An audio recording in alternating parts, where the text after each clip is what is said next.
Howdy, howdy. It is Friday night, and we are here to kick off the hashtag TQIF lineup. And that is your weekly must-see YouTube, starting with a live Tex-Trek podcast. And we just lost Dave for some reason, so hopefully he comes back. Yeah, here he is. He was just making sure that people were paying attention to him and would notice if he left. All is well. All right, cool. But yeah, we have Discovery back. So we have a new episode of Discovery to talk about. First one of the year, right? Because it went on hiatus in December. So the first Discovery of 2022. So, and it looks like our chief engineer, Starfleet Boy, might be coming to help us on the back end, or maybe he's just watching on his phone. But Starfleet Boy is here. Woe to Owo's foe is here. Cerulean Blue, happy to see you're back. So we have a bit of an audience. Let's just go. We have a bit of an audience, but we have a host that can't talk. Let's just go ahead and start the show. So, I'm Fathery. This is Brian. This is Dave. And this is Tex-Trek.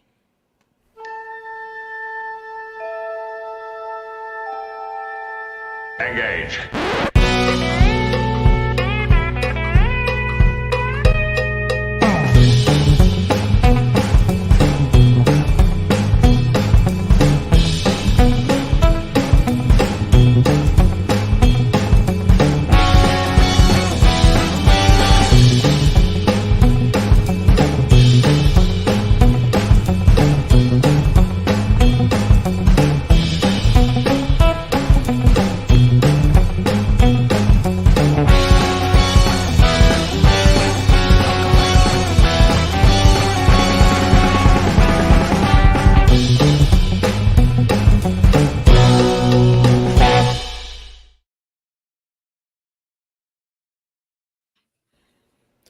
Welcome back aboard the Starship Texas for the 177th installment of the Tex-Trek podcast, the home of Star Trek fandom from deep in the heart of Texas, where we take a deep look at Star Trek old and new, and proud members of the TrekSphere network. Tonight, we are talking about Star Trek Discovery Season 4, Episode 8, All In, written by Sean Cochran and directed by Christopher J. Byrne and Jen McGowan. This is the first episode of the second half of the fourth season of Discovery. So just real quick before we get into that, I have a little bit of housekeeping. I just wanted to say that in 2 weeks, we'll be covering the season... No, it won't be the season finale. It'll just be the, I guess, 10th episode. But the 10th episode of Star Trek Discovery, like always, it might be at an earlier time for those that watch us live on YouTube. I'm actually, if all goes according to plan, I should be in Florida, and I should be actually in the same room as our good friend Starfleet Boy. So we'll hopefully be able to still get a stream going, maybe like around 3 or 4 p.m. Central instead of the typical 7 p.m. Central. I don't know who's going to be available at that time, or if it'll just be me and Starfleet Boy, or if Dave and Brian will be able to make that work with their schedules or whatever. But we'll still somehow like get the show out there. And then I have a feeling I'm going to be able to pull it off. I think I can. Cool. Yeah, well, hopefully that goes pretty well. It might not be the typical format because I'll be on the road and traveling, and we've had to do this before, like when I was in Vegas. But the week after that, I'll actually be at sea on the Star Trek cruise, and Starfleet Boy will be hosting the show to cover the season premiere of Star Trek Picard, as well as the episode of Star Trek Discovery we're getting that week. So that should be a lot of fun for him to cover both those episodes. I kind of get the week off, but You know what? Fathery, once you do that, prying him from the seat will be like removing Matt Decker. yeah, well, I'll just have to come in hard like Kirk. Yeah, I'll have to be like, I'll certify that right now. We'll have to find some sort of hot, sexy, bald chick to lure him away. That might be difficult to find, given his preferences, but... But if you can't find a hot, sexy bald chick at a Star Trek convention, where no, can we you, need we need bearded Ethan Peck, bearded Spock. That'll pry him out of that chair. That sounds like quality. That sounds like quality streaming there. That'll Yeah, work. so that'll be fun. I just want that to be on people's radar. You know, if we're streaming at a weird time in 2 weeks, that's why I'm letting you know now. For people who listen to us or watch us later, it's not going to affect you. We'll still have the podcast out. We'll still have the show available to watch later. But yeah, we're getting that Picard soon. That season 2 premiere of Picard very soon. So you definitely want to come back and check those out. We're going to do Discovery and Picard at the same time for 3 weeks. And then when we're done with Picard, we'll be doing Strange New Worlds and then eventually Lower Decks and all the many multiple shows that Paramount Plus has given us right now. Do you feel you're not respecting the Star Trek by going on a sea cruise when the premiere of Picard occurs? Does that indicate you're not really that big of a Star Trek fan? I mean, I'm gonna see it with a bunch of Star Trek fans on a ship with 2 of the actors from the show, Evan Evagora and Issa Briones will be there. So I feel like that's appropriate. I withdraw the objection. I was starting to question your commitment to sparkle motion, Fathery. The other thing I wanted to bring up before we start talking about this episode of Discovery is I just wanted to say thank you to the Tex-Trek team that is able to make it possible for me to like go and do this stuff and like go out on the cruise and still have Starfleet Boy and Brian and Dave get the show out, and Robbie, aka Earl Grey Trekkie, who's been helping us out on Facebook. And I recently had some artwork commissioned by a friend of the show on Twitter. She goes by Marcy London Art, but she is actually on the Disco Trek podcast with our friend Rachel, who's appeared on Tex-Trek before. So everyone, if you don't listen to Discotheque podcast, you should go check them out. And you should also go look at her really cool artwork. She did kind of like a cartoony Lower Deck style thing for us because that's what I requested. But she can also do some more photorealistic type stuff. I just wanted it in like that Lower Deck style. It's super fun. Thank you, Fathery. That is one of the coolest things of all time, honestly. Very and nice. you were even able to pull off my last minute request to sneak me into the I guess the sort of trainee look for Star Trek Prodigy. Yeah, if you want to see Dave in the Protostar uniform, that Protostar cadet uniform, you can find that on Twitter. So I'm the weird 40-something dude hanging out on the ship, and I'm like, "Hey, kids! Hey there, fellow youths!" Nice. And a skateboard, rock band.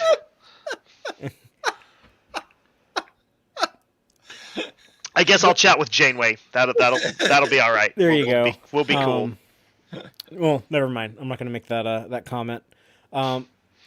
But I guess we have this episode of Discovery to discuss, so we might as well get to it. And I just want to recap the episode real quickly by reading the official synopsis. Then I'll kind of expand on it with spoilers, and then we'll just each share our opinions. But the official synopsis reads: following a hunch, Captain Burnham tracks Book to an old haunt from their courier days and gets drawn into a high-stakes competition for a powerful weapon.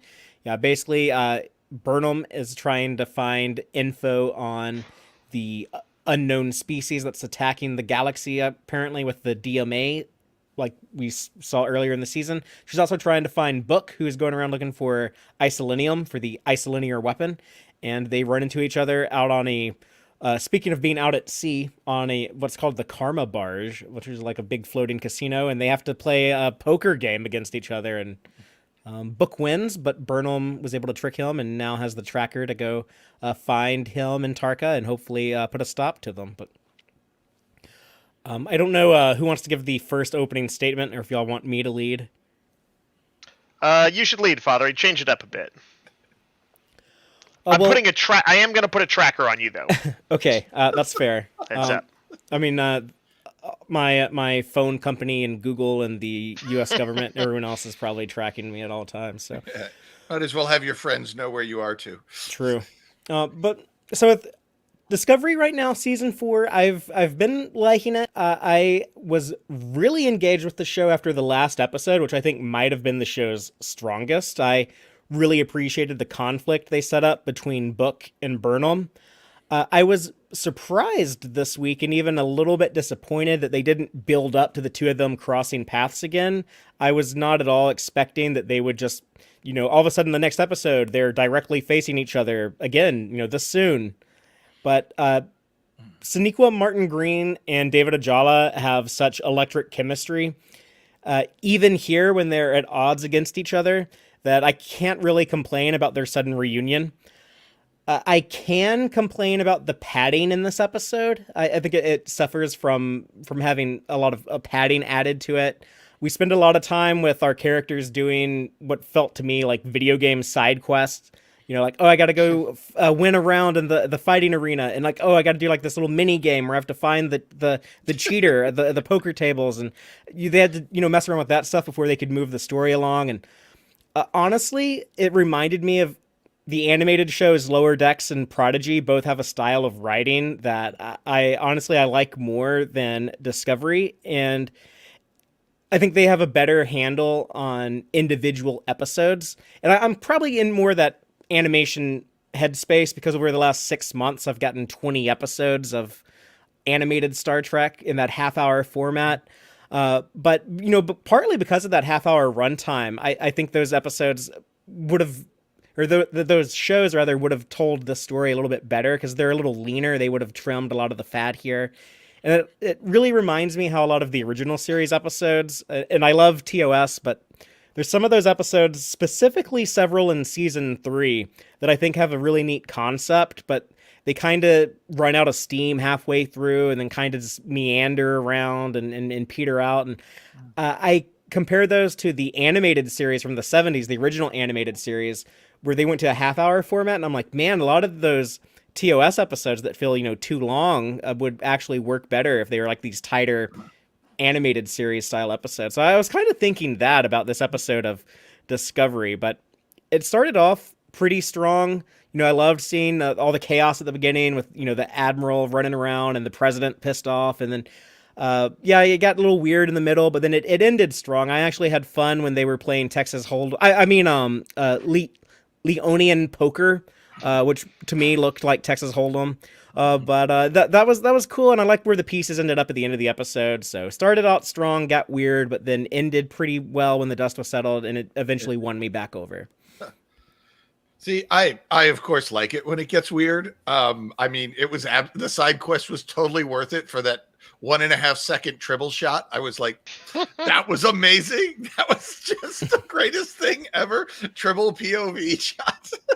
And those little guys can cook when they need to. I agree with you. This episode's meat is built entirely on the chemistry between Michael and Book and those actors' chemistry.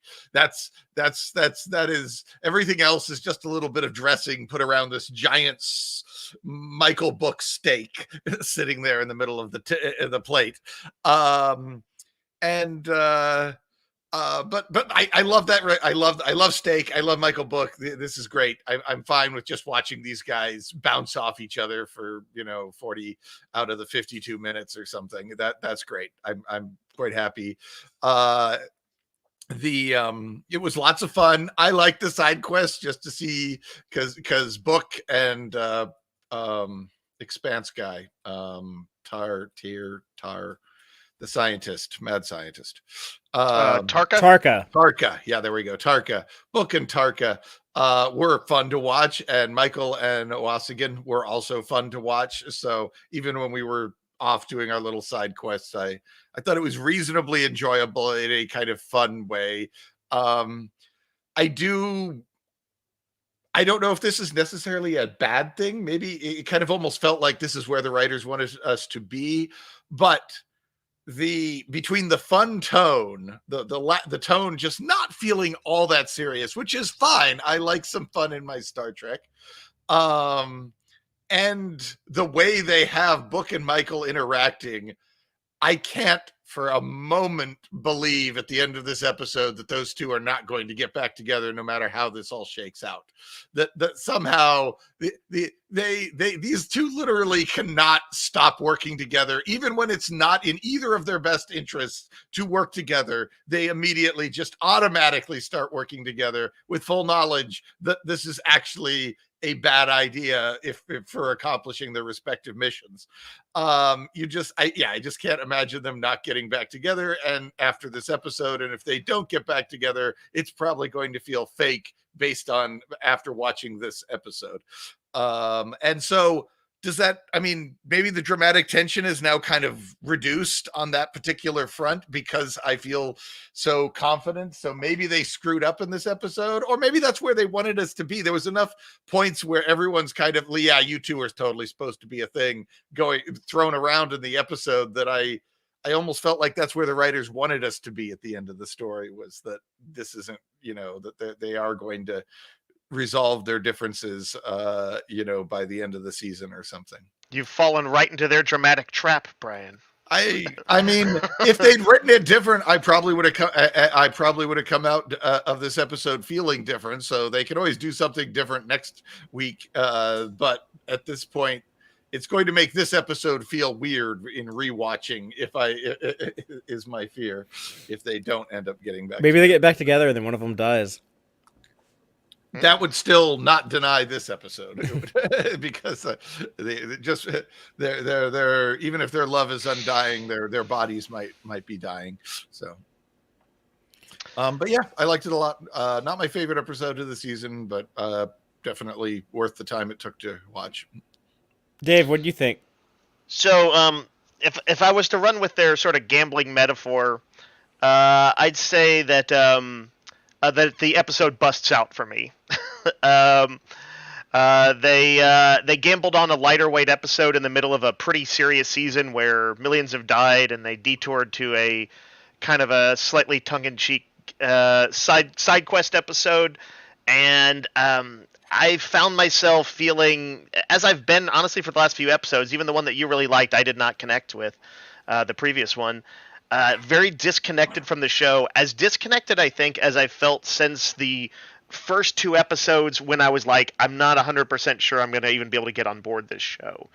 Now I've seen enough of a pattern of the sort of highs and lows of the show that I wouldn't make any dramatic declarations like that. I know the show can win me back over, but I think the things that the show wants me to be into, I'm just not into. I don't care too much about whatever secrets Tarka has. The Species 10C plot is not especially intriguing me. And even the Stamets and Culber's side plot felt to me kind of perfunctory, I guess. It didn't feel like I wasn't really emotionally invested in them, even though I like that couple. So to me it was, and so here's the weird thing. I have kind of ongoing mixed feelings about Burnham and Book. I feel like the actors do have chemistry together. I kind of, when I turned it over in my head, I think I felt like when ironically, when Sonequa Martin Green, or when Burnham rather, was the sort of virginal partner to him, I think I liked that better, or that felt more natural to me, and I sort of still feel like that sort of partnership is the preferred partnership for those characters in my head. I don't always like, I don't feel drawn into their romantic won't they, but the will they reconnect or won't they reconnect. So that dramatic tension was also rather lost on me. I actually find that the character I'm most interested in overall is Tarka. He's kind of an energetic sort. He's smart ass and overly confident. And I got to thinking that maybe since losing Tilly and Georgiou, that the show kind of needs some sort of energy like that. So weirdly, I do like him, even though I don't really care about his backstory. I know it's weird. I like how you say in an episode where Book has stolen Starfleet technology and is taking off to bomb some aliens, and that the crew of the Discovery needs more bad boys. No, not more bad boys. They need more.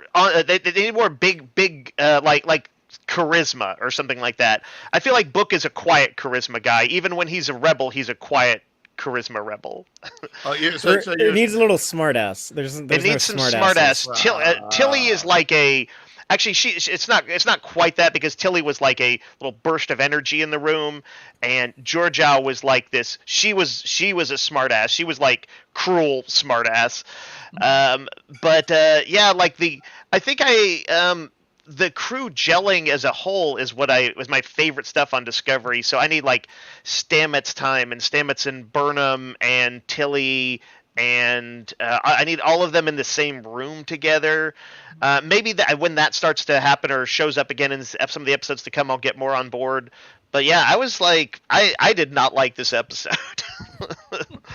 Well, as I said, it's a Michael Book steak. And if your steak is not your thing, there's really not much else here. Yeah, so. Dave's like, I ordered the chicken, actually. So. Yeah. I tried to get some Indian food at Tarka. Yeah.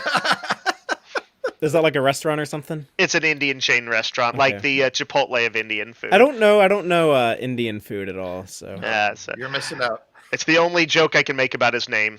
Tarka is actually a halfway decent chain place, I think. Cool. I'll have to try it sometime.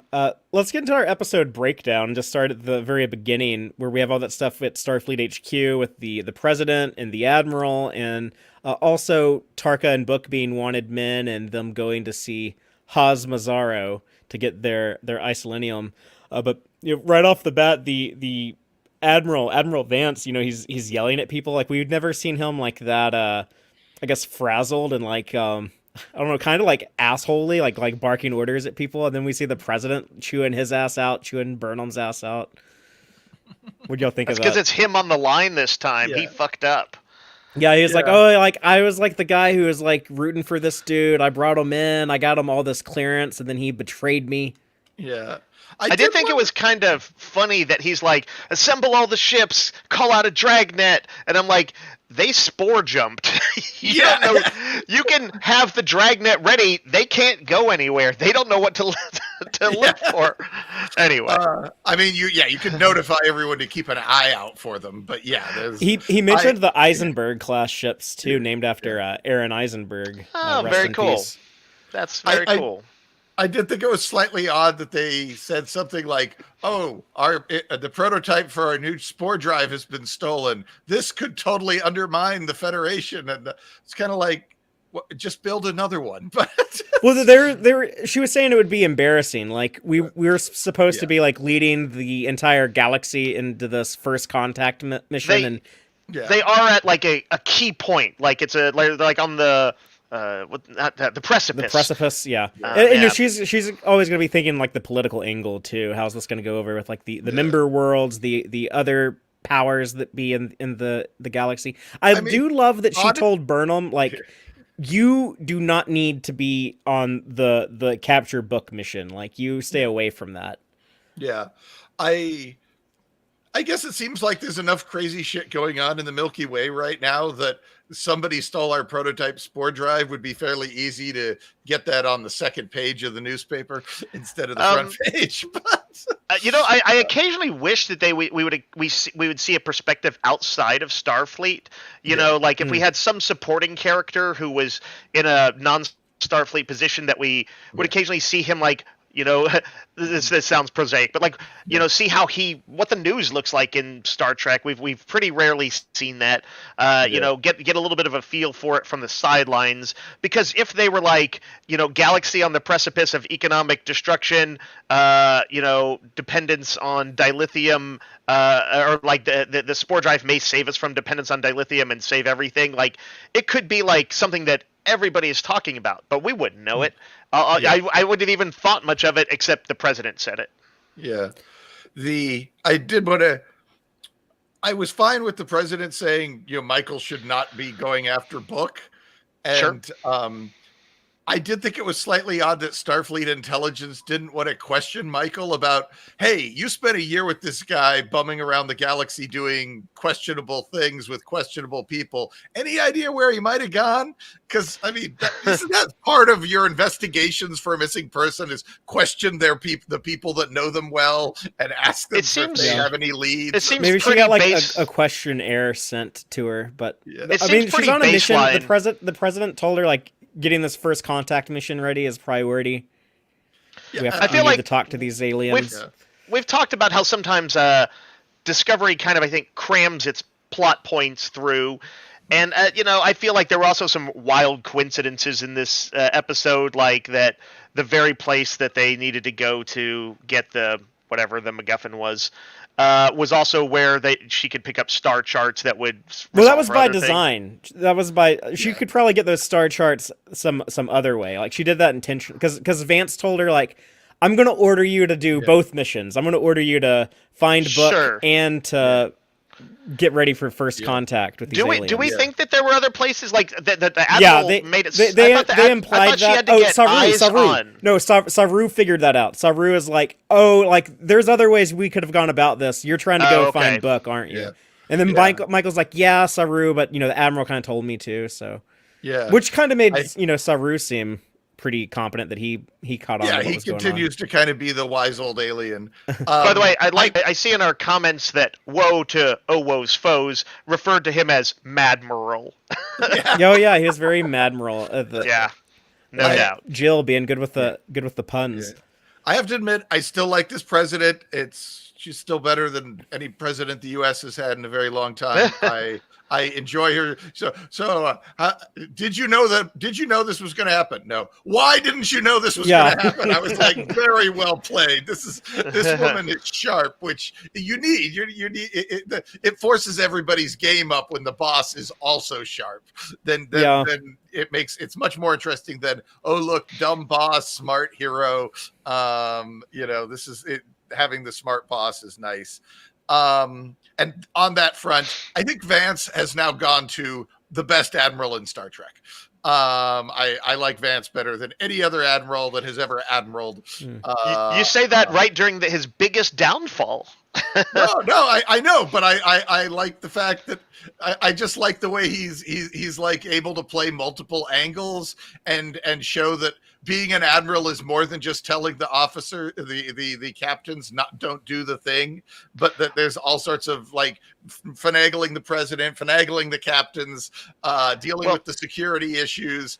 Unlike a lot of other admirals, he's getting more screen time, so he's getting to be nuanced. We're getting to see that he's not just one thing, which is usually kind of some level of opposition to the captain. So sometimes he has opposition to the captain, sometimes he's backing her plays. He's got a level of nuance and depth that we rarely even get a chance to see. Dimensionality. He has dimensionality. But I guess he has an agency to him. He say Admiral Ross never got to have, even though Ross was in a lot of episodes. He gets to make decisions and push the storyline in a positive way, as opposed to just making bad choices or being forced into bad choices. And so, he's also a perfect admiral to work. He's definitely figured out how to work with Michael and get the most out of Captain Michael. And I appreciate that he's not just butting heads with Michael. He's like, okay, this is the way to get Mike to maximize Michael's productivity. And I appreciated that. Again, it makes him look smart. If the boss is smart, if you can write a smart boss, it makes it has the potential to make the heroes, the protagonists of the story, look even better. So, what do y'all think about Book and Tarka's chemistry when they're kind of deciding what their next move is going to be, and Book is like, wait a minute, you need me to get the isolinium? Like, I got to do that too? Like, that wasn't part of our deal. I continue to be a little weirded out that Book is doing it in the first place. I can somewhat buy it, but it has yet to feel like a natural move for him. I always feel like I'm like, is he about to reveal that he's been playing some angle to do something? Because the dude who communes with his planet's ecosphere and all that stuff doesn't just. Even in the worst circumstances, it's weird to see him at Ahab level vengeance for weeks on end. That ecosystem got blowed up. If it was some other planet that got blowed up, I might agree with you. But it was the thing that he likes to commune with got blowed up. That's fair. That's fair. Also, unlike the rest of us and most other characters in Star Trek, he didn't grow up watching Star Trek. Yeah, he's not like a Federation person. He doesn't have like those that. Whereas I guess what I'd say is vengeance has I think never been something we've seen from him, like a vengeful nature. I can't recall any previous episode where it had turned up, but I know that this is a kind of an unprecedented thing. I think it's more than just Well, he's protective. He's trying to be proactive about it. I get it. Yeah, the sooner this is stopped, you could save billions of lives. Yeah.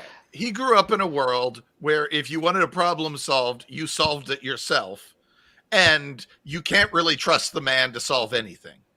He didn't grow up in the Federation. He didn't grow up watching the Federation the way Sisko grew up or Janeway grew up or even Kirk all grew up basically watching Star Trek for all intents and purposes. You know what I wish?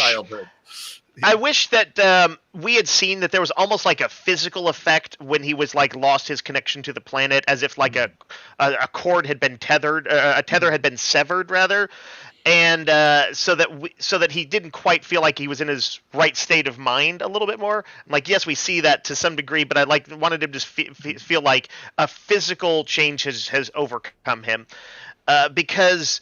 They know that he knows, right, that there is some sort of life form behind this, right?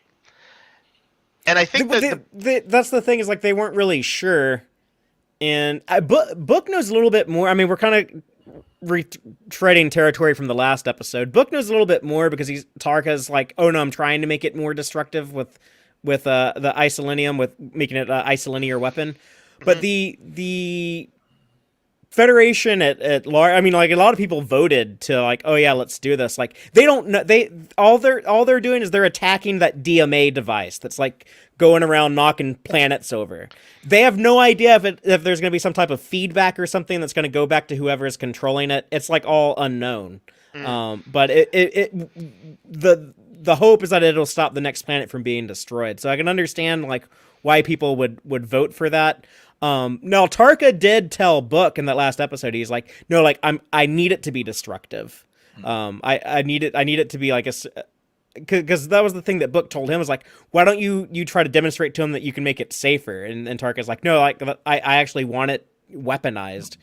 But again, they kind of set Book up for that before, where Book said no, if I can find people responsible for this, I mean, I'm totally okay with going after them. Yeah. What do you two guys think about the answer to Fathery's question? How do y'all like their chemistry, or what's going on between them too? I like it a lot. I mean, maybe it's not Michael Book good, but it was certainly enjoyable enough that I enjoyed watching those scenes. And I like the Book is totally down with going to prison for this too. It shows his conviction. Tarka thinks he's gonna, if he's to be believed what he said, he's gonna get to go to his parallel universe where everything is perfect and hunky-dory, and his friend, who really sounds like his lover, especially after what he tells Owasakin in this episode, but he's gonna be possibly reunited with the person that he thinks he might have lost, who might have died. He thinks he's going to get his happy ending, his happily ever after. Book is no, my life is essentially over. I need to do this one noble deed, and then it doesn't matter what happens after that. But yeah, I think they're an interesting duo. I wasn't expecting I think to really enjoy it, but I kind of had fun with it. I guess I think about to just randomly grab another show, and this is at the time I would say an A-list show, Game of Thrones, that sometimes when there's unusual pairings, it's oh yeah, Jaime Lannister and who's the tall lady? Brienne of Tarth. Brienne. and I was like, man, they had some serious chemistry, and like that's what I want, I guess. Not it's something like that where I'm just like, man, I want to get back to that story, and I'm like, it's fine. Well, what did y'all think about our guest star with Haz Mazzaro? I think he could easily become a recurring character. Yeah. I like what is it? Is it Lorne from Angel? The Lorne of the show? Yeah. Well, he also kind of seemed like a more jovial Quark, where he's. I mean, like he runs a casino, he runs like entertainment. He's very much, a businessman. He's probably thinking about like what's going to be best for him, but he seems to be having a jollier time. He seems to be and he's he's like legitimately friendly. He's like, "Oh yeah, this guy's going to try to rip me off," but he's not like, trying to hide it from me. He's kind of like open and honest about it. Right, yeah, and he doesn't do the sort of over the top threats like this deal better pan out or it's your lives. Yeah. He's not that guy either. I mean, he did get mad at Book. He's like, you still owe me from that one incident, but at least he gave him a way. Should have paid him back earlier. Yeah, he gave him a way out of it. Yeah, he didn't chop off his fingers or. Yeah, he's not like a crime lord. I mean, maybe he is, but he's not like he's not like Godfather. He's not Jabba the Hutt. Yeah, I found Haz to be highly entertaining. I just thought he was great fun to watch. I don't know if I'd want him. He's got enough there to be a regular, but I quite liked him on the screen as a guest star. He was fun, entertaining, and I thought was a better Quark than Quark, or at least I like this version of that type of character. Not better. But I guess I like this version of that type of character better than the Quark version of this type of character. He has all those like funny lines of dialogue. Did those get annoying? He's saying stuff like, "But jab a Brussels fly and I'll scoot some green bread." I like books like. Yeah. Like is that supposed to be the joke? Like no one knows what the hell he's talking about. No, yeah. I think Trek, they stick this stuff into Star Trek, and usually everyone in the show is supposed to understand it. But here, even the characters in the show are like, whatever, man. It was like when Data or somebody doesn't get an idiom, except that like everything that guy said was that way. I thought it got old. I'm very lukewarm on his character. I think if he was in an episode I liked more, or if I felt this wasn't a weird, slightly comedic turn in what kind of needed to be pretty serious. Like this, the millions of deaths are on the line. Catch that cheater at the card tables. Then I might have assessed him more kindly.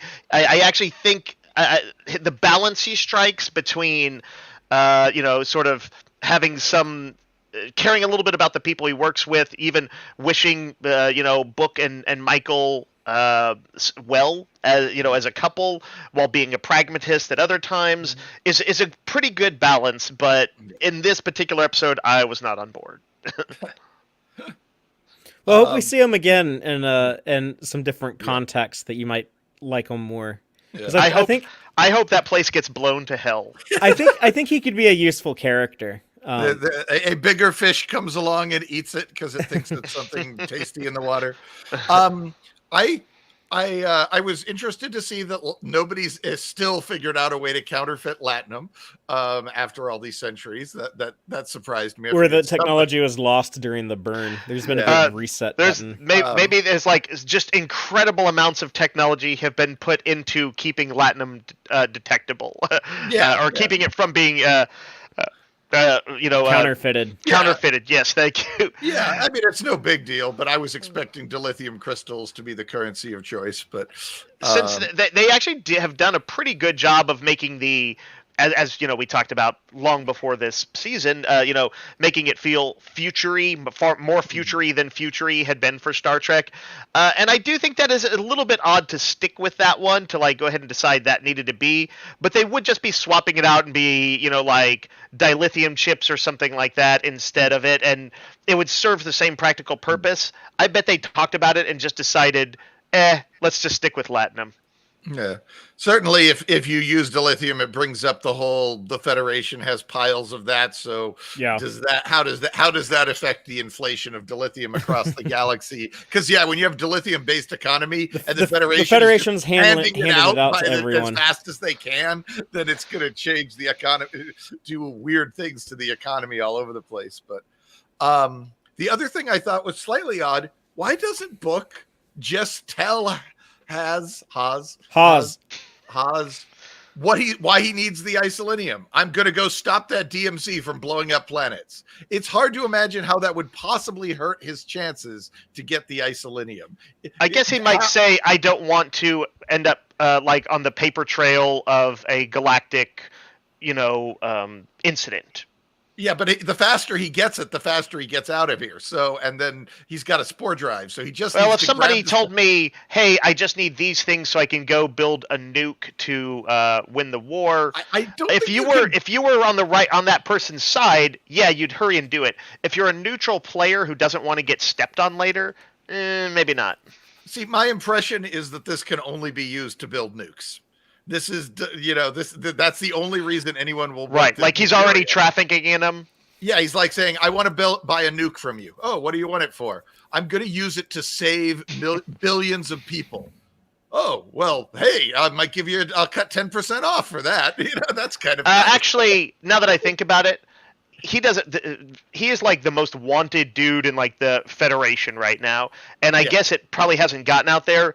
This could put him on that list, and he would just, it brings the potential that either Haas or somebody else, like a Confederate, will sell him out. Haas did know what Book was doing. He told Burnham that he knew what was going on. Yeah, but he also. But I guess Book didn't.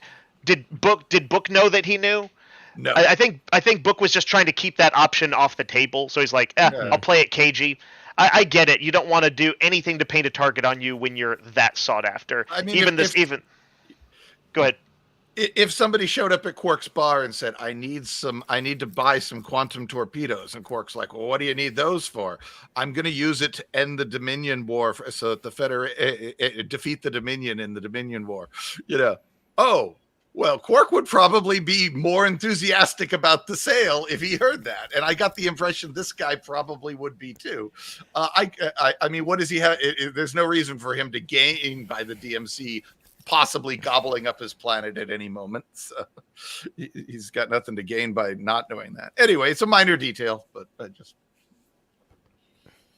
Well, let's talk about Burnham's mission to find the 10C and find Book, and how she's going to multitask and try to do both. They find this species on the edge of the galaxy, the Stealth. They would have surveyed this area where there's something big right on the outside of the galaxy. So Burnham's says, "Oh, I know a guy that can get those star surveys," and she brings Owasakin with her. It ties into that episode Stormy Weather, when Owo had that weird conversation with Saru, and she's like, no, we can't abandon the mission. We have to stick with it. And I said at the time, I was like, that really stood out and felt kind of weird. Was there like a deleted scene that was supposed to go with that? But I guess they were just setting this up where Owasakin feels like she needs to be more proactive, so we're going to give her something to do. They kind of give her a lot of stuff to do. I wonder if this would have been more interesting if they had Reese, the security officer, if he had been the one to go on this mission. But I like Owasakin. I'm fine with them, using her. But yeah, we get Michael and Owo also come to the Karma barge and also have to deal with Haas. I love the design, the exterior design of the Karma barge, the holographic dragon, the way you each you to get inside, the paddle wheels all over it. At first, I was like, "This is weird. Are they going to go inside of this beast? That's weird." But then I was like, "Oh no, it's just like a hologram. It's like a security hologram." I was like, "Okay, that actually is." Yeah.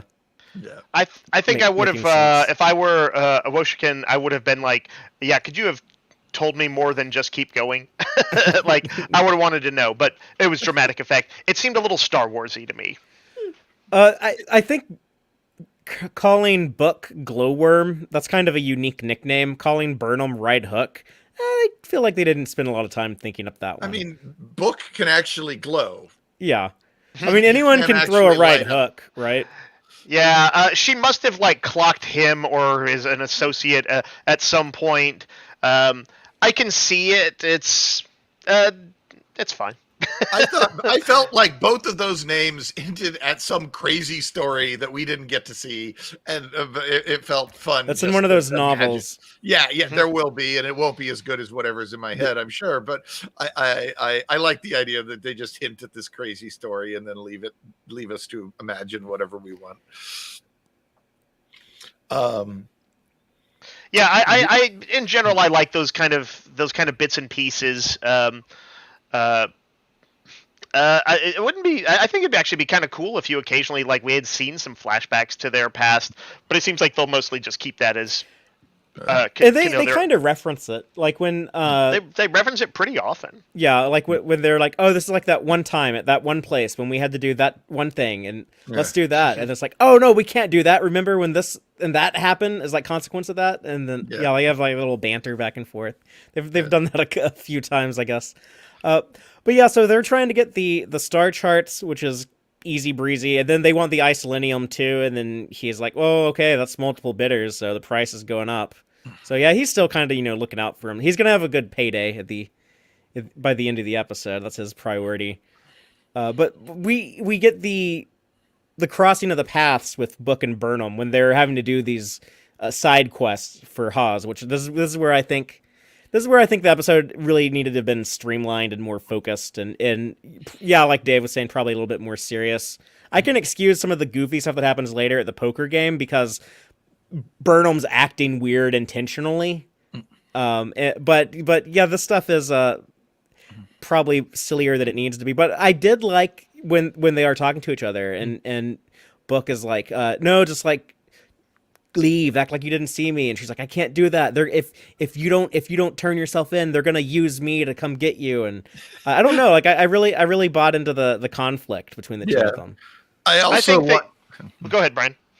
I also loved are you really surprised by this, Michael? Are you really surprised that I stole a thing and ran off to go solve the problem myself? Did this really shock you that much? And I was like, that's so true. There's every reason to expect Book to just jump in a ship and go out and solve the problem himself if he feels he's not if no one else is doing it. I like that they make that point that this is not really that out of character for this guy.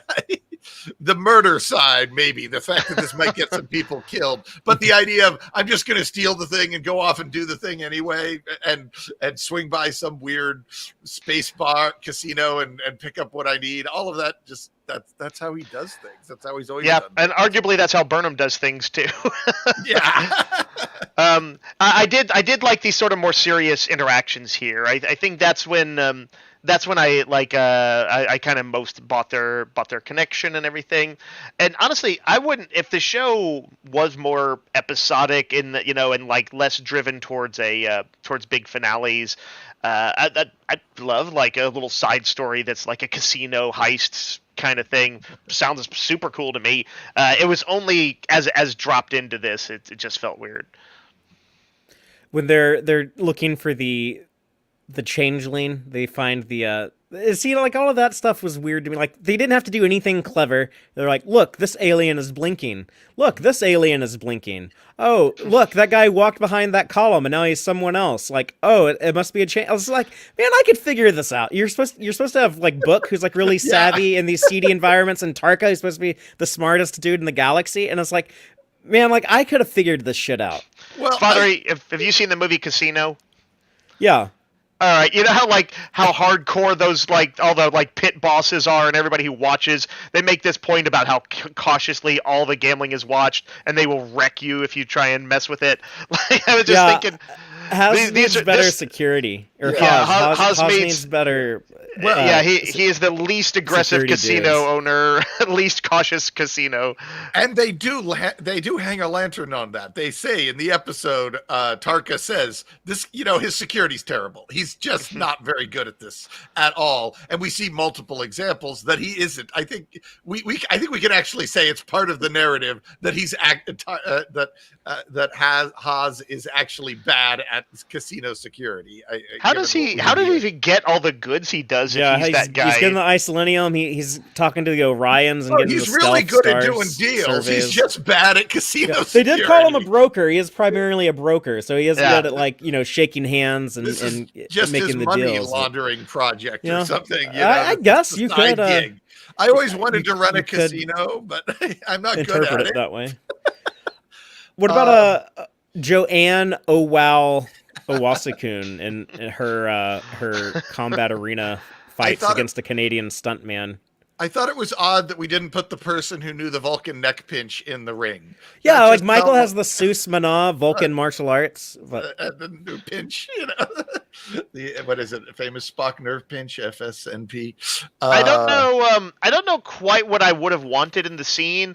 But I almost felt like I needed some slightly more token future-y quality to it. Not just that it was like a fist fight. not just like, the glowing ropes on the edge yeah. of the arena. I don't know what I don't know if I wanted them to have weird Tron virtual reality things formed up on them, or because like that might have just felt like lame too. I don't know. It was all right. They should have put blindfolds on each other and hit each other with sticks, Hambo Jitsu style. Or played Stratageum with their fingers like this. God, no. Yeah. But I think I wanted some sort of make it more future-y stamp on it, I think. See, After watching the fighting scene with the Rock, I was kind of like, yeah, I'm glad that this is not too teched up. If I was writing this episode, I would have made it a shorter runtime. There's no reason why this couldn't have been 38 minutes long. The other Star franchise does that sometimes. They'll have those short little lean episodes. And I probably would have had Book and Burnham have to work together to raise the money needed, the entry fee for the poker game, instead of doing like these two little weird mini quests. I would have them some type of joint effort, and then like, okay, now you're on your own, and then I like this. I like out the same. I like this spec script, Fathery. I'm buying it. Yeah. So this was a deliberate scam. She deliberately lost the first two rounds so that she could drive up the betting and then win big on the last one. They didn't establish that in dialogue, but that is possible. I mean, that is a classic hustler move. Her fighting style got so much better in the last round. I can only take that as, okay, now this is the one where I actually have to, use all my skills as opposed to just. Yeah, it could have been smoke and mirrors, and she's telling Burnham like no, let me fight another round, please. Let me do one more. If it wasn't that, then I don't like how they staged it, because it made it seem like she won the final round just because she wanted to. Yeah, she was like, oh, I need to win now. I better win. Rocky has to get beat up before he can win. That is how it works. His boss meter charges up. Yeah. I kind of the only thing I would have added is like, go ahead and let the audience in on it a little bit early on and make it clear. Have her throw a wink at Burnham, like say something like, "I can't do this" or whatever, and then like kind of turn to her and throw a wink. The little something fun like that, I think. Yeah. Yeah, I agree with you. The reason why they gave the action scene to her is because at Star Trek Las Vegas 2019, I was there when they did the Discovery panel in the main room, the Nimoy Theater, and they had a lot of the actors on stage, and someone, I believe, had asked during like a Q&A session, what's something that you would like to do on the show, or something along those lines, because Oyen Oladajo, who plays Owasakin, said that she really liked fighting, doing the action scenes, and wanted to do more of that. And then Patrick Quaccoon, who plays Reese, he also said that he liked doing that. And Michelle Paradise was actually there. She was sitting a few rows in front of me in the theater. I saw her, but what I didn't know is that she was like taking down notes, like, oh, my actors want to do this, and that's why like they've gotten more fights. The two of them in the Mirror Universe were fighting each other in season 3, and then here they gave Owo the fights here to win the Latinum. I thought she did it like as far as like just the sheer convincing me that she had the physicality and the skill. I thought she did a great job. I don't know that, like, I don't think of her in my head as like, oh, that's their fighter. But I assume that like everybody in Starfleet's got some pretty good combat baseline training, and I thought she, yeah, certainly sold it visually. Yeah, she looked fine up there. It was just we've seen that Michael is a badass at fighting, and she has a Vulcan neck pinch, which seems ideal for this sort of fight. Michael is actually best exclusively at fighting inside turbo lifts, inside giant cavernous ships, or inside the there was the fight with the android or with the cyborg. And the Section 31 ship. Yeah. It was all weird gravity and everything. So. Oh, that was Giorgio that did that. Oh, that was Giorgio. Okay, sorry. Who also did a lot of fighting. But I liked seeing Michael and Book, I guess, team up here for a little bit, even though I think it was an unfortunate tonal shift away from the serious high stakes. But it was still kind of fun to see, like, they team up to take down the sore losers who were mad that they lost the fight, and then she helps them chase the changeling triple across on the a sort of floor. Baseline raw level, seeing people who have been, who are forced to be at odds with each other, seeing them team up is, I think, a plot beat that works. It almost always works, even if it's a little out of place there. I got a good one with that. I think a lot of people, even if you don't follow the comics, if you're familiar with recent Batman stories, you might be aware of the character Jason Todd, who was the Robin who died, was killed by the Joker, was resurrected and became a anti-hero called the Red Hood. But there is the story about where when he returned and he was the Red Hood and he was going around killing criminals in Gotham City, and Batman's trying to stop him. And there's a moment where they're fighting each other, but then they get attacked by some bad guys, and they instantly like switch back to like Batman and Robin mode, and they're doing like combo moves that they had trained together to do, years earlier and stuff like that. It's like a really cool moment because like while they're having this conflict between each other, then you see like, oh, but they actually had like a really good relationship at one point in time. So it's kind of like I actually thought of that when falling I was back on those old rhythms. Yeah, exactly.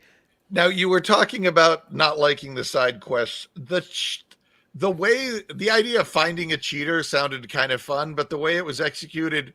So Book decides that must be the cheater based on the blinking, turned out to mean nothing. He just accidentally pointed at the right guy for completely wrong reasons and happened to figure out the right guy by luck.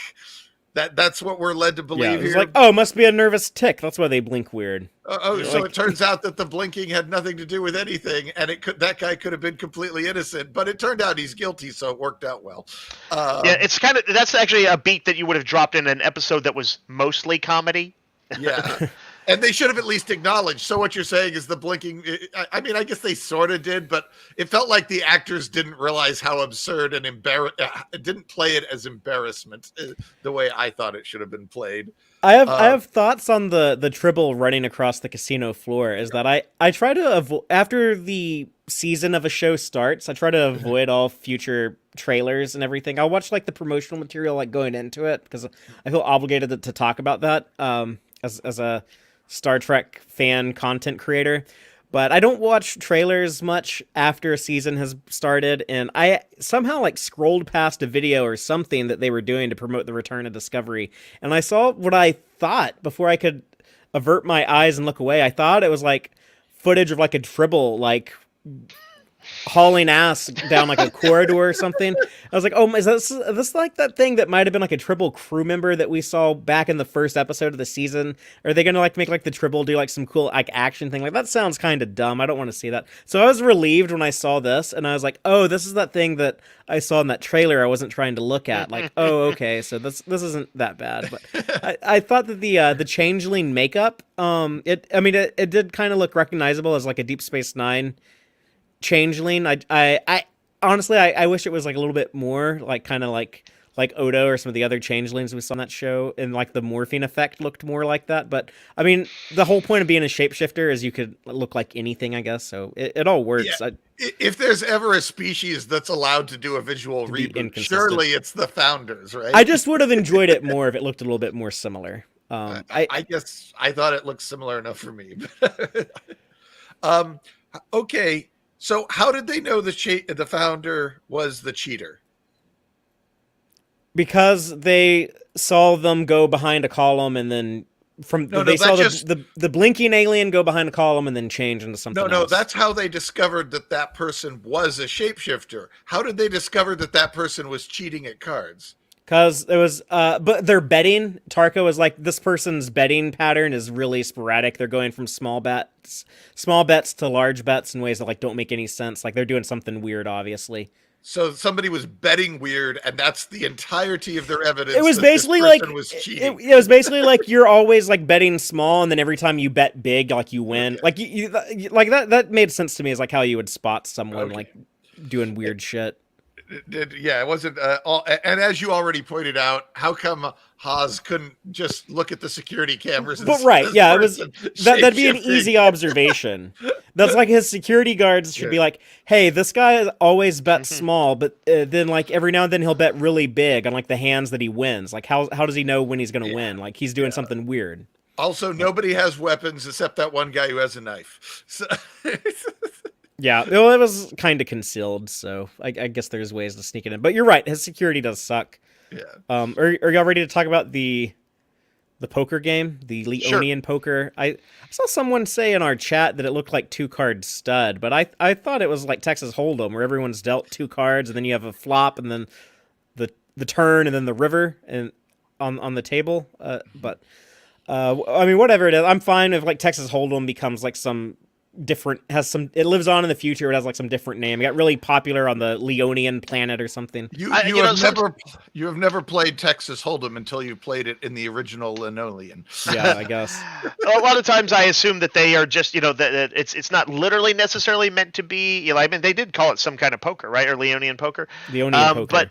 But I assume this is just so we, the viewer, can interpret the suspense with some understanding of what's being, done. They, make it something that we kind of know. I wouldn't assume that it would be actually that close to. I never watched Star Trek like that. I always take it literally. Like what happens on screen is what literally happens. Sometimes I take things as a little bit, at least. Do you think that's the intent? You think that's the intent of the creators? I don't know. They did call it poker, but like if it's that close to it, then why not call it Texas Hold'em? I think they wanted it to be something we recognize from us, from the state of Texas. I mean, I actually think Bond playing Texas Hold'em in Casino Royale was a little bit weird too. Yeah, but it was something that we, the audience, would see, and they still played it as if he was playing Baccarat or whatever. So that's why I think that it sort of somewhat falls into like a little realm where it could be a metaphor. But I like that we see Michael being smart and being strategic here, because she is supposed to be this big genius. She is the one who has the idea, like, oh, every party should get to go and inspect the isolinium. That gave her 2 advantages. One, it gave her time alone with Book when she's like, okay, we should totally collude and cheat these other 2 and get them off the table. And then 2, it gave her time alone with the isolinium, which we'll later learn. Oh, her plan was to lose the Book, but F this thing planted on there. I don't know if it was her plan, but it was her expectation. Her expectation, yeah. I'm sure if she'd won, she wouldn't have like thrown the game. I saw that in the what do you call it? The Ready Room. I'd forgotten Will Wheaton has done some like celebrity poker type stuff quite a bit, it sounded like. And he kind of jokingly, he's like, by the way, the kind of collusion y'all did is not supposed to be done in these kind of games. Yeah. It was like he just was compelled to because he'd actually played in that kind of thing. It was just funny. And I think Haas really was in favor of cheating the 2 Osira wannabes, the 2 sourpusses that come there to lose, because Haas said, like, I'm keeping all the money. I'm just making y'all do this to, figure out who I'm going to give the isolinium to. But well, I mean, none of y'all are winning the pot. That's all going to stay with me. Yeah. At first, I was like, why did Haas says, once I heard you guys were buying isolinium, I invited these 2 people to also join in the bidding. And I was like, why would he do that? And again, I flashed back to, Book should have told him, I'm trying to save the galaxy, because that would make that's exactly the sort of chicanery that might be prevented if Haas knew, oh, he's doing this for a pretty damn good cause. It could save my life. Maybe I shouldn't fuck this deal up too much. Get rich, yes, but not screw him out. Make sure he gets his thing at the end of the day. But I feel like there's probably, given how terrible he is at security, I feel like the odds of it getting leaked would be unfortunately pretty high, and that would just bring everybody crashing down on his cool secret bar. I can see why he wouldn't want to do it, and I can see why he told that to Burnham. Actually, that was a concern of his. Like, I don't want a lot of Federation, crawling around here. Well, when I watched it the second time, something hit me, and this might just be headcanon, but it's absolutely my headcanon. After all the times Haas is hinting about the relationship between Book and Michael and how he's clearly upset that they're not a thing, not an item anymore, I think he brought in those other people to win the Isolinium so that neither of them would get it, so that it would save their relationship because they both lost. And I think that's what he wanted to do. He's like, if these other guys buy it, then these two will both lose, and they won't be fighting each other anymore because the source of their conflict will be gone. I think he just wanted to increase his payday. That too. I'm sure that was part of it. But that's absolutely my headcanon. Is he's trying to fix their relationship while increasing his payday. I see in the comments that Boatrek says that watching people actually play poker is torture for me, and I'm trying to figure out if it's because it's so anxiety inducing, if it's boring. I don't know. I don't know why he doesn't like it. Let us know, Boatrek. And then also Cerulean Blue is pointing out the writer's father was a gambling pro, and according to Michelle on Ready Room, they had a gambling pro on set to make sure things look real. The writer of this episode, Sean Cochran, his dad, I think might have been a professional poker player, but also, I think Michelle Paradise was saying like they wanted to like maintain like the sense of continuity. Like, a lot of times if you're watching stuff like this, they like someone might have like a two of clubs on the table, and then like it cuts away and it cuts back, and all of a sudden it's like a jack of hearts, or they were trying to keep like the cards dealt consistently and make sure that you could actually follow the game. Even though I don't think like the directorial choices, I don't think they show enough of it that you can follow the process, but at least it was shot that way. I didn't feel too close to it. But I heard that, they actually had the decks prepared in advance so that when the cards were drawn, it would be the dramatic things it meant to be. It might have been stuff, they cut out in editing. I mean, I'm the one saying, like, this episode's bloated, so I'm all for trimming it down. Yeah. Do you have a shot of the hearts that Michael turned over in the last... the last little, I don't know, hand or whatever the hell I don't know. Yeah, I don't know how to play poker. There's some Gorn Eggs on the cards that I'll discuss later. Okay. Gorn Eggs being the Easter eggs and jokes and continuity connections that I like to go over at the end of the show. Well, the point I had was the way the heart design was done on the cards. They're like little broken hearts. They're broken hearts, and they're going in different directions. And I thought that is, given what's going on in the table between Michael and Book. Oh, they're broken-hearted. They're broken-hearted and going in opposite directions. How thematic. I was like, that is the perfect design. I want all their Starfleet uniforms to be made up of thousands of little broken heart patterns. You gotta have all that detail in there, so it looks good in HD. What did y'all think of? Pleased with both myself and the prop designers when I. That was a good catch. That's not the cards I was thinking of, but good catch. What did y'all think of Tarka's conversation with Owo, where they kind of get to talk about like his motivation a little bit? But I thought it was cool that like Wasakin's a character like people typically don't ask her stuff like, well, how do you feel about this? How do you feel about it, Joanne? The mission that your captain is on, the mission that Book and I are on. So I thought that was kind of cool. Yeah, I kind of like Tarka. He's like kind of a piece of shit too, but I find him a pretty watchable version. He's very like self-motivated, but it kind of makes sense given he was enslaved by the Emerald Chain. If you remember, from last week, he was forced by Osira to work in a lab, try to figure out dilithium alternatives, and eventually escaped and got his freedom. And now he's just, he's still like that very self-centric. He's just worried about getting back to either A, reuniting with his friend or lover. I'm thinking lover, or B, escaping to this paradise universe he wants to go to. There's no chance there was an alternate universe where Tarka was supposed to be that scientist at the end of season 3.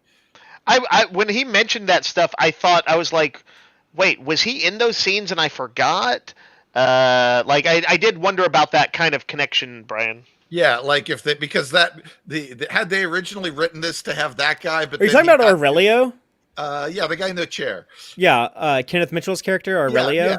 Yeah. Oh, did he just get too ill? Did they say they wrote it and then they realized he was not going to be able to physically do this much material? I mean, that's both possible. They were both sort of scientists under her sort of forcible employment at times. Yeah, so they wrote it to create Tarka. Yeah, unfortunately, Kenneth Mitchell, suffering from ALS, the reason why he's in the chair to begin with. Yep. He did say at Star Trek Las Vegas this last year in 2021. I saw him there, and he did say that he's not really able to act much now. He has to use one of those machines to talk, kind of like a Stephen Hawking thing, but it doesn't sound like a robot. It actually sounds like a normal dude voice. But he said that they found a clever way to sneak him into a cameo this season. It hasn't happened yet. But he even though he's not gonna be able to do a full performance like before, he will show up in the season. I don't know if it'll be Aurelio or a new character or what, but that's possible that might have been the genesis of Tarka. But I don't know. Aurelio kind of had his own backstory established in season 3, where he talked about he had a family there in the present and everything. So I don't think he would have been trying to escape to another universe. So I think Tarka. Once they invented a new character, then they would have come up with all new stuff. So that might have been part of the fallout of not being able to use Aurelio. I hadn't considered that, but that is possible. I don't know if there's much else to say about the poker game other than glowworm beats right hook, but do y'all have but it turns out there we go. People watching the video of this, I have an image pulled up of the broken split hearts. Yeah, going in opposite directions. So Michael had she had a straight, but Book had a flush. Flush beats us. That's another thing. That's another weird thing that they do in movies and stuff. Is that just because you're a good poker player doesn't mean you're gonna get these incredible, awesome hands. Right. But for dramatic purposes, they made it end with a flush beating a straight, which would have been an incredible finish to a actual poker game. But that's they can't show the sort of long multiple game after game after game of overall quality plays. Oh, you beat 2 pairs because you had 3 of a kind. That's not as dramatic. So. Right. Yeah. Very solid, slightly above average hand. Nicely done. Is there anything else on the poker game before we talk about our ending? Nope. Which I guess Book and Tarka get their isolinium. Tarka says, I need 24 hours to build our weapon, so they're working on that. The president is oh, wow, I have to give you a pat on the back for, I guess, finding a loophole to do what I told you not to do. But Burnham's hey, at least I got results. I have a tracker. I can go track them. And then the stakes get even higher when we learn, I guess, a new piece of information about the unknown species 10C, that they have this giant Dyson sphere size object. No one can look inside of it, but there's this thing the size of a solar system hanging out outside the galaxy.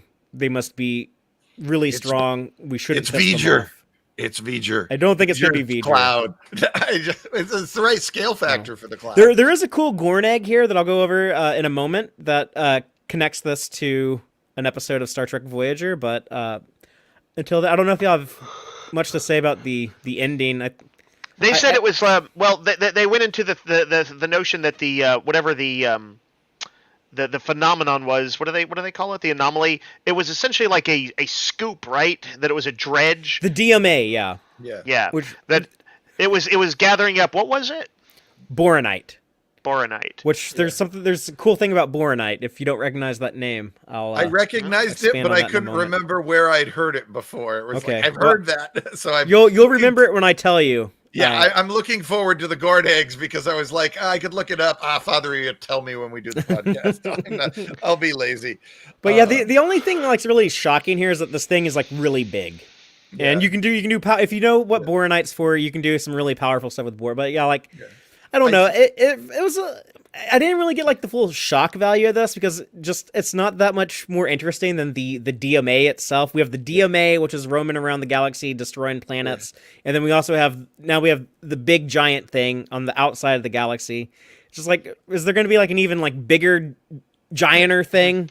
Like the next how episode? You know what aliens are beyond us. They're big, just big guys. True, very They're true. just like very, very large. But they're very large packleds. They're actually not that big of a threat. They're just very big. I think it's worth asking. Starfleet should be asking the question: if they're this advanced and they're just dredging our galaxy to get fuel, if they're that advanced, they probably know this galaxy is inhabited. It's not like we're quiet. We've got subspace radio and ships for centuries now. Ryan, are you about to say that Book is right and they need to go ahead and take these guys down? I'm going to say you need to be prepared for the fact that they probably don't give a shit about you because they probably knew you were there and they don't care. And you should approach. They could be like the Well probe in Star Trek 4, just like, I never thought it was intentionally malicious. It wasn't trying to like mess up the oceans and power down all the Starfleet ships and everything. It just was confused. It's like there's supposed to be a bunch of whales here. Why are there all these? Yeah, they're just creatures? Super advanced, but also completely oblivious to everything that's happened in the galaxy they're parked next to. We're too small for them to notice. There's a great scene in Contact with Jodie Foster where she's talking to like the brass and they're like, oh, the specs that the aliens sent us can't possibly be a weapon, she says, because that would be like us going out of our way to knock over an anthill in Africa or something like that. And then the military guy is like, and just how guilty do you think you'd feel if you knocked over an anthill? Like it's like, it's kind of Galactus in the comics. That could be the most minute of collateral damage to this species, but I think they are going to want to go with some sort of like those ideas have been somewhat played out in science fiction. I don't know what they want to do, but I assume there's at least some new angle on it. Maybe then they're just above it all. I hope so. I hope that there's some, because I do kind of enjoy a little bit of the mystery here, but anytime you draw out a mystery, you need to have some type of satisfying payoff to it. Yeah. So we'll find out. But from the point of view of Starfleet, you need to be ready for we just don't care about you little people. Yeah, that would actually be an interesting discussion, I think. I would have been very down to see that talked about. Yeah, and maybe we'll get that conversation. I mean, they only just really discovered this clue at the end of this episode, but you need to have a strategy for that. Blue Sparrow in our live audience says maybe they are looking for those space whales from season 1. The Gormagander.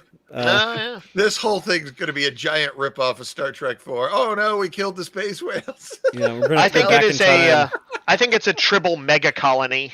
Like the tribbles are like, you thought we were a joke and you didn't take us seriously, and now we're back. And also, then it's gonna tie into Edward from The Trouble with Edward, because we didn't really see him die. We just saw him like a stampede of tribbles fall on top of him, but he has now become the Tribble Emperor, and it's like he's been like preserved and he's like merged with a herd of tribbles. Yeah. It's like I contacted somebody from an alternate universe who was injecting tribbles with blood of human augments from the eugenics war. Yeah, they have the super con blood now. Yeah, now I have super tribbles. You know how Ripley had the power loader in Aliens? He has a solar system sized tribble power loader around him of armor. They will form up into big balls. We saw that in the cartoon. They'll a bunch of little tribbles will stick together and make themselves big tribbles. So it's also obvious. How did we not see it before? Yes. Right. There is a tiny bit of B story in this episode. It's only one scene between Stamets and Culber of Culber stress cleaning and yelling at his Roomba, or like it's like I sometimes I yell at my Google Home because it like doesn't understand me the first time. Uh, I but did think yeah, it was kind of funny because like Stamets is like, we've got robots that'll do that. Like, but I do believe that stress cleaning probably would still exist in the future. I didn't really know that was a thing. Like I never, I don't cope like that. It's a thing.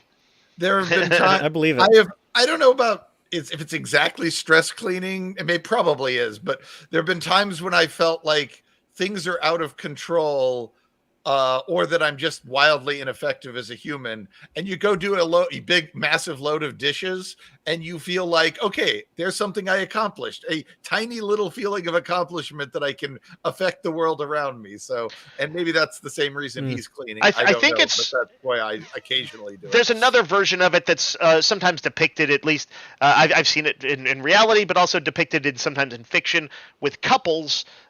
Where it's a sort of avoidance thing. Like, I'm going to sort of angrily clean, and you're going to notice that I'm angrily cleaning, and I'm not going to really talk to you. My mom would always vacuum, and she was like an insane clean freak. But like anytime I pissed her off as a kid, she would be yelling about something. I would hear her yelling, and then all of a sudden I'd hear the vacuum come on. That's it. Yeah. That's it. So I think he is doing clean. the avoidance version of it, which is to say he doesn't want to be bothered. He's going to do something to kind of work out his stress, and at the same time keep Stamets at a distance. I think. But they don't stay at a distance. They go for a romantic walk on the holodeck because the flowers are in bloom on Salata Major, or whatever he said, the new holodeck program. No. Well, yeah, I guess that was just to show us Culber's reaction to what Book was doing, which I hadn't expected. Dave, you said that the scene didn't work for you, but I kind of thought it was cool when we saw Culber feel guilt because I forgot he had that therapy session with Book, and he was kind of like, making progress with him, coping about the loss of his entire world, and then now Culber kind of feels guilty, like, I should have been helping him more, and then maybe he wouldn't have ran off and done something this extreme. Yeah, I don't know why. It's like sometimes the emotional beats on the show they seem a little too like, I just wish I could have done more. I wish I was a better person, that I could have been the greatest person of all. And I kind of wish, honestly, that sometimes their people were a little weaker, a little bit more like modern, just normal people, the people we know of the 21st century, and sometimes would be selfish and show some traits that weren't just above it all. And so I sometimes am a little bit groany at the, gosh, I guess I'm so sad because I just can't save everybody. It's a little too noble, maybe. I guess I have several people in my social circle who have quit Discovery because of the lack of that idealism in the characters. So I'm like, there's a whole group of people who feel Discovery has too flawed of characters. Well, the interesting thing is, like, I think that I can at least somewhat understand where they're coming from, where I would like for the broader oomph of the show, the push of the plots and stuff, to feel a little bit more bold and heroic. Individually, though, I like when Kirk was like, let the Klingons die, or like, I found it dramatic. It's something where we can connect with the characters. When McCoy and Spock get pissed at each other, even when this happened on Next Generation, and some of the other more I guess touchy-feely crews would sometimes get angry at each other and have fights. Or Troy and Riker would be annoyed at each other. I kind of personally, I want to see them sometimes be more emotionally fallible. Would you have liked it more if like Culber reacted like if he was angry, if he was like, there's no reason Book, like we'd been working past this, like he shouldn't have given up. I would have, absolutely. I feel like sometimes. I want an emotional reaction that is. I think people would still be people. They would definitely be over so many prejudices and things. But in that same way that you need Trek to be relatable, so it can't be too weirdly futuristic. And like I don't want that Gene Roddenberry vision where everybody gets along and the only problems are external. I need that sort of conflict. So yeah, like even sometimes if it's irrational, I want like some anger at something like that where you're like, That's not really. Is it fair to be angry at him? I think that would have been great. Yeah, no, I could see that working better than what they did, but I was okay with how it happened. I liked what he did, but then I'm often running around blaming myself for everything. So it felt like, yeah, you go. That was probably how I would feel too. But I had one job to be the counselor, one stinking job. Although it's also his job to be the medical doctor sometimes, so it just depends on whatever I had two scene. stinking jobs. Yeah, I only have 2 jobs. That's not very many. But, do y'all have any additional thoughts on All In before I go into the Gorn Egg section of this show? That founder could have been Odo. It's possible. I mean, technically anyone in Star Trek Anywhere could be Odo or any other changeling. I'm mostly being a smart ass. I'll forget that bulkhead could be Odo. Yeah, Odo. The dot cleaning Colburn Stamets' quarters could have. After all that time with Quark, after Quark died, Odo goes around scamming bartenders. Oh, he's getting revenge on all the Quark-like characters. Yeah, that's what he does now. All right, headcanon accepted. In the comments, Stress-Free K says it would be unprofessional to be angry at those you treat for their bad behaviors. And I think that if you showed it to them, that's true. But I think privately that those things must come up at times. The same way that, like, in the real world, it's very unfair, but sometimes a person who's in, say, an emotionally abusive situation and, like, finds themselves in a recurring loop of it and can't get out of it, their loved ones will get frustrated and angry with them for not getting out of it. It can be very unfair to that person. There's so many things that can make a person stay in an abusive relationship. I completely understand that. I've had but people, you can still get frustrated with them. I've had people in my life who, like, they might have like a parent or someone who suffers from addiction, and they're like, they know, like, yeah, it's like a disease this person has, but like they still get frustrated with the person for, like, having to for giving into this addiction or what have you. There's frustrations like that occur naturally. Yeah, sure. I think Stress-Free K makes a valid point as far as professional counselors go, but this guy is also his friend, and these guys have also saved each other's lives. Yeah, they're shipmates. And you could argue that maybe Book should find a counselor who's not so close to him, and maybe that's a valid point, but I don't find it unbelievable that he's taking this very personally, given their connection goes beyond just doctor-patient. But probably in real-world application, yes, it is unprofessional. It would be more professional to have, like, that objective distance from it and not get bent out of shape over stuff like that. But let's go into the Gorn Eggs. These are the Easter eggs, in-jokes, and continuity connections I found in the episode that I thought were worth bringing up. I'll try to go quickly because I have a lot, because Hawes is an asshole and every other sentence he says has Gorn Eggs in it. But let's unleash, Fathery. Go fast. Let's hatch these Gorn Eggs. But the planet that the Karma barge is on, Parathia, is actually from another Sean Cochran written episode. The Paranthian system is where the Discovery was when it went to the Mirror Universe and found the remains of all those ships in that battle in that asteroid field. And Lorca's like, how did we get here? Even though he's the one who brought them to the Mirror Universe. So that was the Paranthian system, same system that we're in this episode. Then Hawes has a bunch of, I guess, what Kirk and Spock would have called colorful metaphors, maybe. But yeah, I'm just going to go through these weird things he says. Things like, a swamp cat could have learned the Horton hustle since I last saw you. Hortas, of course, being the species from the original series episode Devil in the Dark. I heard we had Starfleet guests, so I just had to scurry like a spider cow to welcome you. That is a reference to the spider cow of the Galadorn planet we saw in the Lower Decks episode Second Contact. I have missed you like a Cardassian Mrs. Cake. I didn't know Cardassians were that into cake, but cool, I guess. It's true what the Elasians say. Give a man a Torback, and you are warm in the desert. The Elasians being the race of people with very unfortunate wardrobe in the original series episode, A Land of Troyes. I'm a Banta tree either way. Bantan was a vegetable that Kess grew in Voyager in the botany lab that she had there. It was first introduced in the Voyager episode The Cloud. What in the Caterpod and Calamine Sherry is going on here? Caterpods were a crop from Deep Space Nine, and Calamine Sherry was an alcoholic drink that Data shared with Lieutenant Desora when they were dating in the Next Generation episode In Theory, where Data tried having a girlfriend. While you two were strutting around like Klingons in a disco, I've never seen Klingons in a disco, but I think that's funny to say on a show that we all call disco.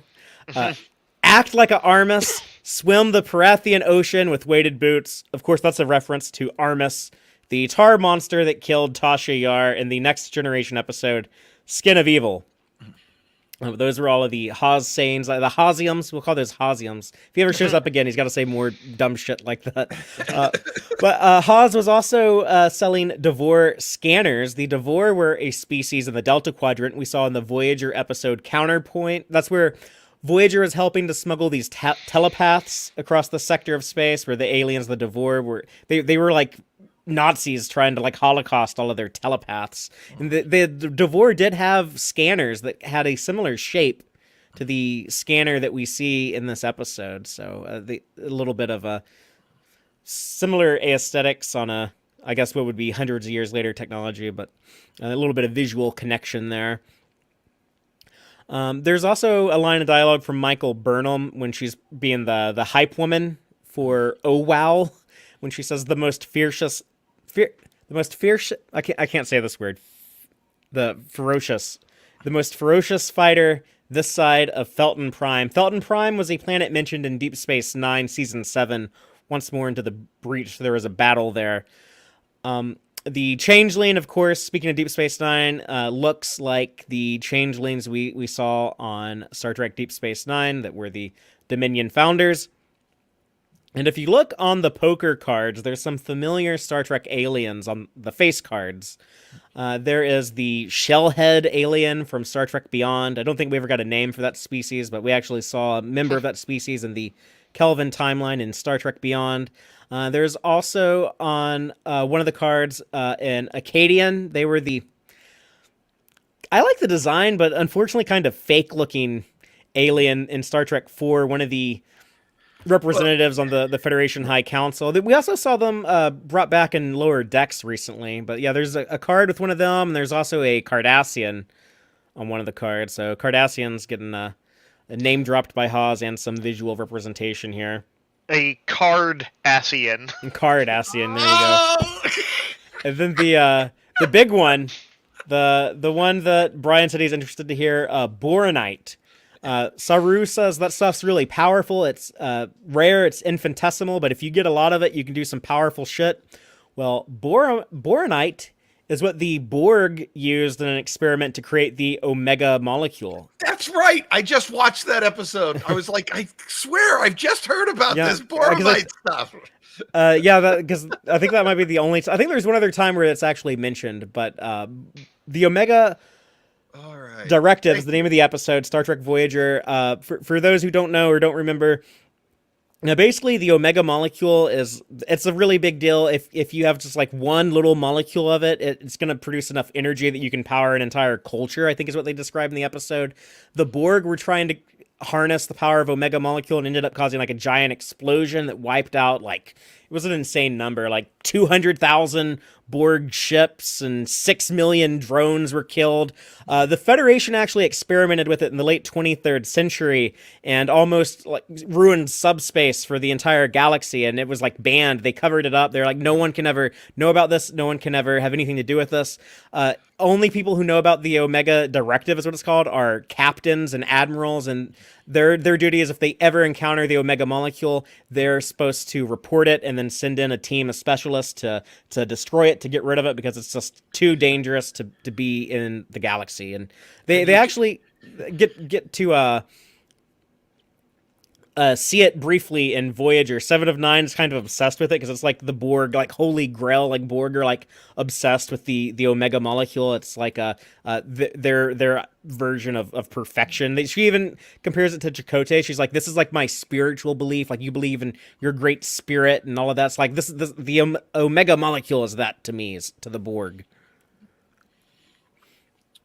That's all the Gorn eggs I found. Just I guess we'll end on the note that boronite I guess does make the C10 unknown species C10 be potentially more dangerous. I kind of wish they would have made a big deal about it within the episode.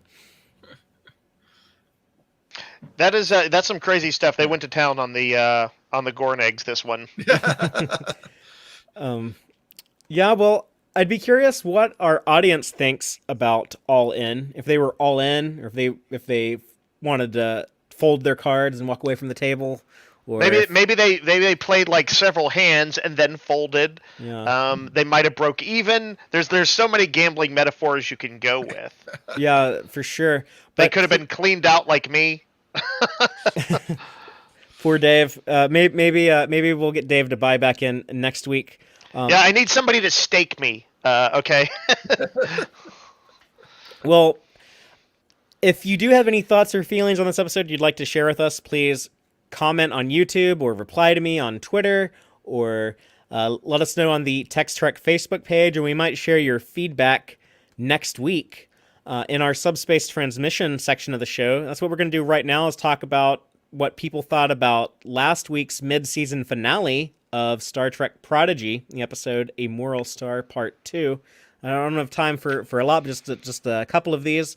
On YouTube, Opinions No One Cares About said, I know it was a cathartic moment when the miners rebelled against Dreadnought, but since it was established that Murph has bodily functions, it would have been way funnier and kind of on brand for this crew of kids if when Dreadnought had Rock, Jankum, and Murph cornered, Murph had hiccuped or burped and accidentally blasted him with a little protostar energy. I thought that would have been like an interesting way to take down Dreadnought. And then another regular, Thomas Hill, had his own alternative to how Dreadnought could have been defeated last week.